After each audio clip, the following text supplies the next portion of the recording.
Hello, boys and girls, or whatever. My name is Captain Jack Sparrow. I take it some of you have heard of me.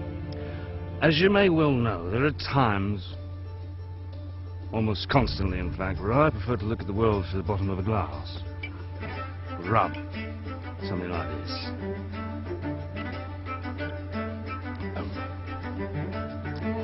You may have also heard whisperings and rumours that Jack Sparrow be recruiting a crew to undertake a voyage to the Fountain of Youth. Not true. Of course not. But even if it weren't not true, you wouldn't be interested in joining me, would you? Eh? No. Thought not. I do admit that there'll be varied and substantial dangers along the way, including, but not limited to, zombies, cutthroats, mermaids, and the vicious and vivacious Penelope Cruz. Which is why I'm not going. So, possible to find the place anyway. No one knows where it is. Plus I'd have to have a bloody map. Or a bloody Mary. Or both.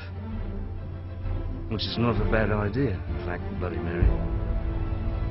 Bloody Mary's all around. It's on the mouse.